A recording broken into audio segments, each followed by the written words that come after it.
Welcome to the session, and in this session, let us discuss upon the 3D viewing OpenGL API functions or the functions of OpenGL, which is going to help us how exactly we can implement the 3D viewing concept what we have discussed in the earlier sessions. Fine. So now we'll just explore one by one API and what is the use of those APIs. Now, before we are just going to talk or exactly bring in the list of APIs which we are going to usually use whenever you want to implement a 3D viewing. So before that, understand, whenever we are going to talk about applying an API or changing the projection or changing any of the transformation, whenever you want to apply such operations, as I discussed in the earlier session when I was discussing about the transformation APIs, I told you there's going to be two modes in a graphics pipeline. The one mode is the model view mode, where you design the object, you are going to implement the object, you project the object being in any coordinate system. That is what we call this as model view mode. And whenever you want to change the projection or whenever you want to change the transformation or apply the transformation on an object, we are going to work being in projection mode. And so we should be able to switch between these two modes whenever I require a certain operation. So by default, when you start your OpenGL program, usually it's going to be in model view mode. And now if I want to switch to projection mode, then I need to use GL matrix mode and I need to pass the parameter as GL projection if I want to switch to projection mode. But right now, if I want to move to model view mode, which is the default case, but just to cross check and make sure I am in the model view mode, I'm just going to call the GL matrix mode and pass the parameter as GL model view. And when I do this, or when this function is going to be executed, so usually this GL model view matrix, whatever we are going to have, so this matrix will be loaded with the identity matrix by default. In case if it doesn't happen, so just to make sure I want the identity matrix in the GL model view, I'm going to call the API GL load identity. That is, whenever you're going to have the graphics pipeline mode, and right now which is going to be of two modes. And right now let us discuss about the camera parameters, so before going for the projection mode, because if you remember when I'm talking about a 3D viewing, the camera parameter will play the major role. Hence I should be able to say what is the camera parameter, what is the position, what is the orientation, in what angle it's going to look at the object. We need to set all these parameters, and so we'll discuss about the camera parameters and we'll work on the camera function and its API, and later on we will shift exactly how we are going to work with the projections, either an orthogonal projection or a perspective projection or any kind of such. Clear? But our first major goal is we need to talk about the camera API and we need to apply the camera parameters. And whenever you want to apply the camera parameters, you need to be in the model view mode. Fine. And for that case, I need to execute these two APIs, and I have told you what this API and with the following parameter what it is going to do. And so being in the model view mode, now we'll talk about the camera parameters. As we all know, we are just going to have a camera and we are going to have its position. We are going to orient the camera. We'll decide what is the up direction of the camera is going to be and where exactly it's going to look at the scene or what object in the scene. It depends upon the orientation and the direction. Hence for this case, whenever you want to set the parameter of a camera, the first thing is position, and you should be able to position the camera. That is where we say the position of the camera in the 3D using x0, y0 and z0. Once the position is done, I should talk about orientation, so where exactly the camera should look into. And so we are going to decide the reference point where the camera should look, the reference position where the camera should look into my scene. That is what orientation, and that is what we are going to a second point, which is going to be X reference, Y reference and Z reference. And as the first point is going to be the position of the camera. The second point is going to be the reference, the point where the camera should orient to look at. Fine. And next I should know what is the up direction of the camera. Is it X-axis, is it Z-axis, or is it Y-axis? As earlier we have discussed in the previous session, by default usually we will make the Y-axis as a up direction. Hence usually we will pick Vy, which is going to be the vector of the up direction, to be in Y-axis. So this is what you need to think about a camera parameter whenever you talk about in OpenGL programming. And so now to do this, we are just going to have a API called as GLU lookat. And observe, now this is not in the core library, it is in the GLU auxiliary library. Hence we are going to have GLU lookat. So we are going to have lookat, that is we are going to have a camera, and where the camera should look at, and that is where we talk about the lookat function. And if you observe, it takes 9 parameters. It takes 9 parameters. The first 3 parameters are x0, y0, z0, and at this point you know what is that. And the second set of 3 parameters is going to be x reference, y reference and z reference. And now even you know what is this.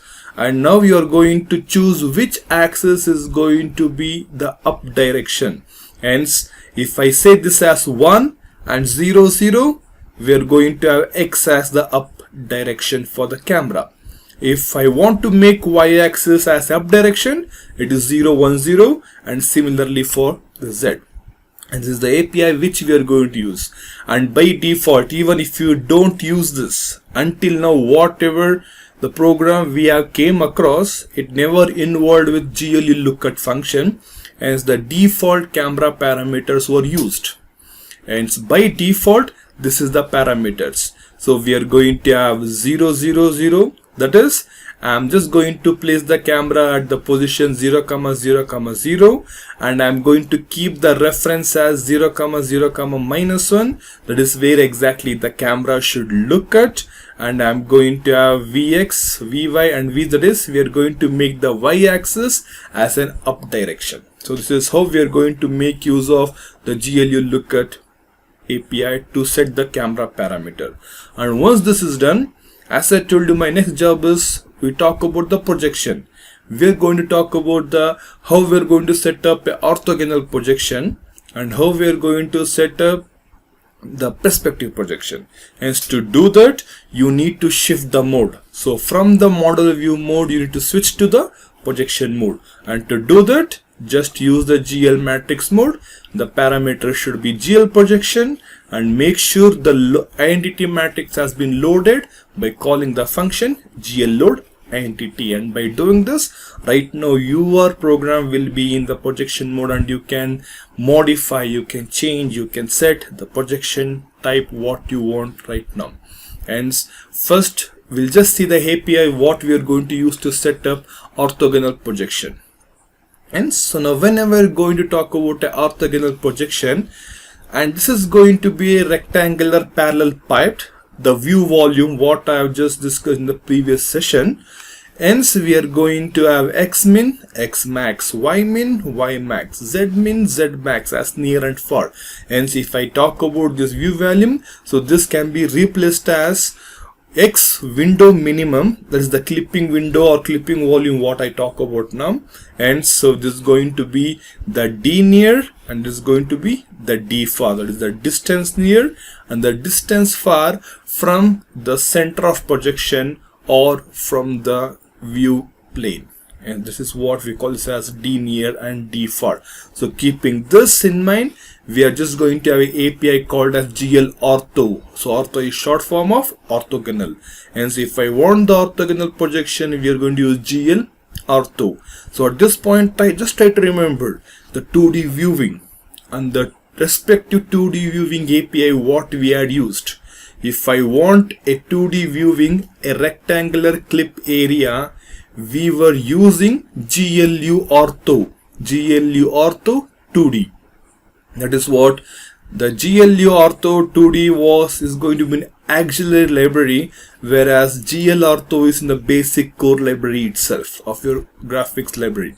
Hence now, if you want a 2D viewing clipping area as a rectangle, you're going to use GLU Ortho 2D. If you want a 3D volume, a rectangular parallel pipe 3D volume, we are going to use GL Ortho. And the GLU Ortho 2D function takes 4 parameters. Now it takes 6 parameters. That is, even I should talk about Z also. Hence XWmin, XWmax, YWmin, YWmax, dnear and dfar. This is what the 6 parameters what I'm going to pass. And this is the default parameter what we are going to offer GL Ortho. Even if you don't use this API in your program, this is the default parameters what I'm going to have. So -1, 1, -1, 1, -1, and this is supposed to be 1.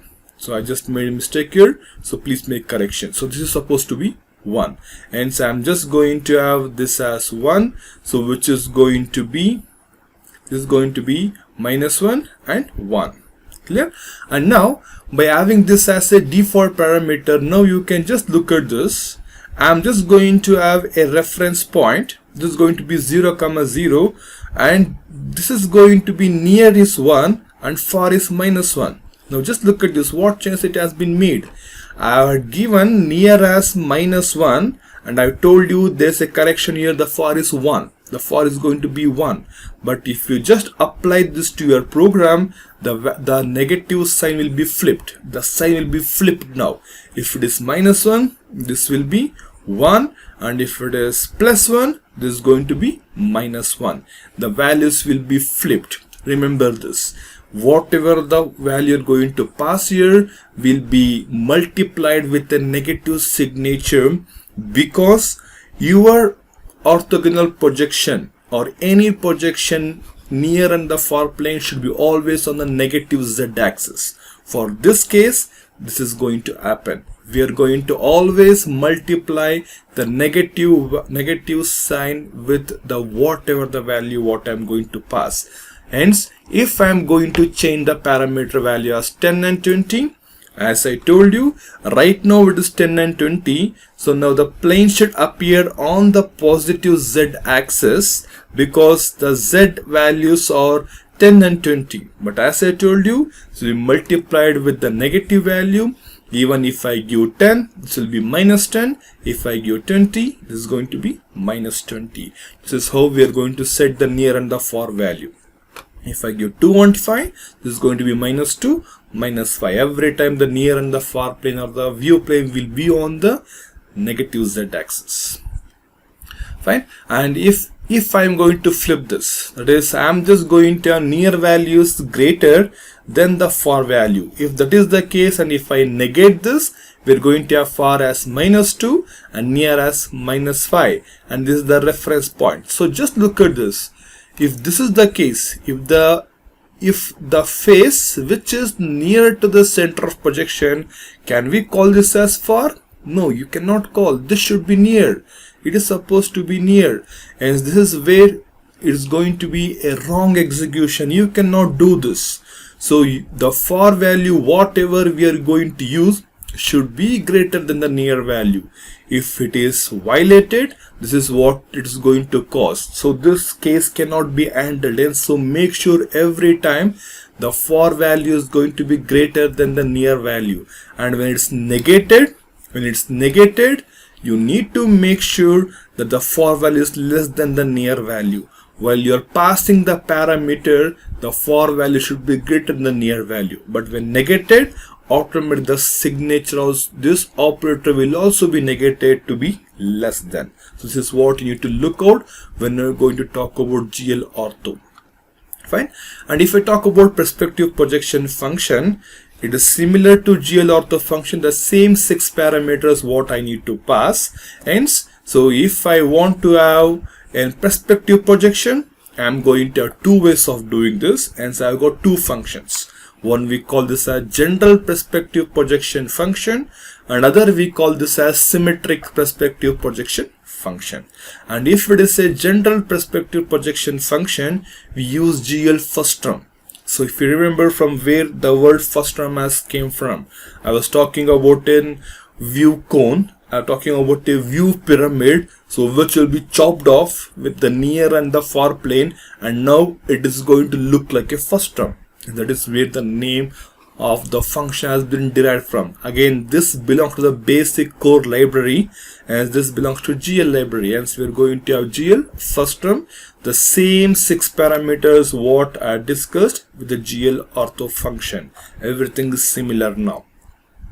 Fine. And the other way of doing this is GLU perspective function. If I want to have perspective function, we are going to use GL perspective, so which is going to be a symmetric perspective projection function, which takes 4 parameters now: the theta value, the aspect ratio of the view plane, the D near value, and the D far value. Now what is this theta value is going to be? Just look at this diagram.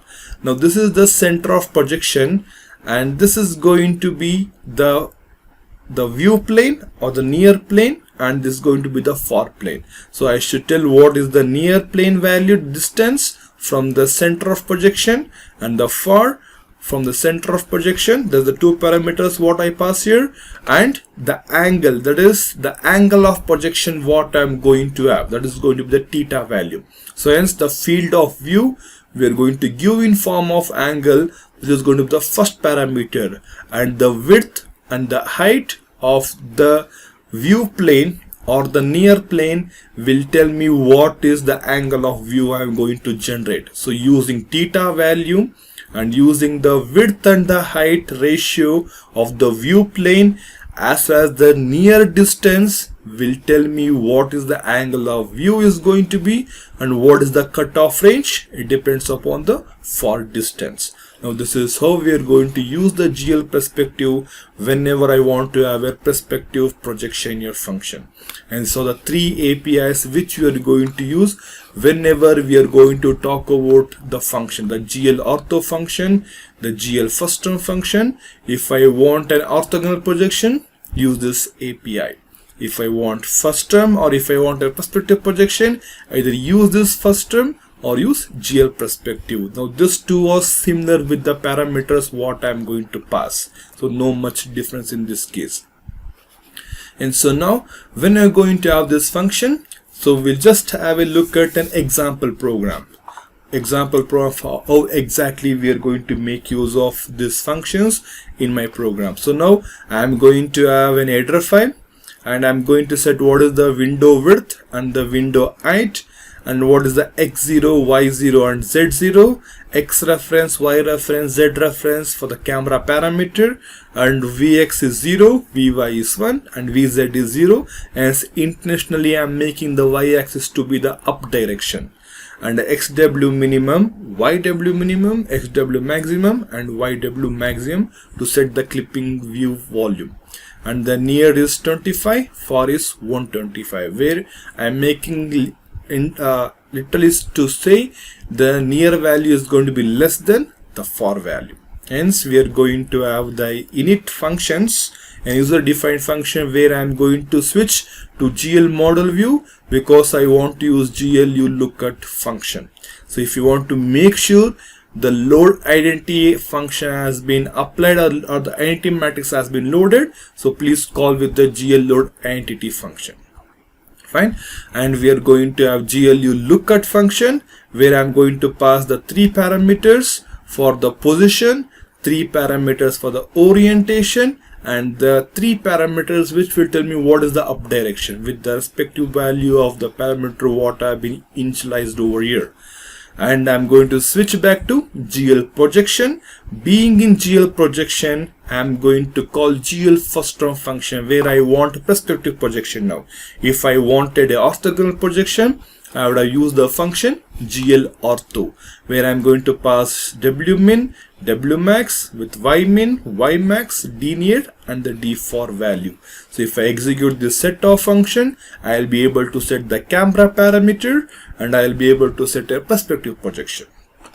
And so remaining all the functions remain same what we are going to have in the main function as usual. And whereas in this I'm just going to use how we are going to display polygon, whether I'm going to fill the polygon only the front face, or I'm going to fill the back face only with the GL line. So it is the different way of displaying the polygon, but this nothing to do with the projection of my object. This is an example program of how exactly we are going to make use of APIs of your projection functions, or how exactly we are going to make use of the display functions. Fine. So now when I execute this program, now this is the output what I'm going to get. So I'm just drawing a rectangle which is going to be, the size going to be of equal length, but I'm just going to give the values as 100, 0 and 100, 0 and so on, and I'm just going to use the first term function with 25 and 125 as near and far value, and this is the output what I'm going to get in the GL first term or in perspective projection. If this was GL ortho function, then you would have got all the sides would have been of the same length and the same size, so you would have never be able to differentiate the near edge and the far edge.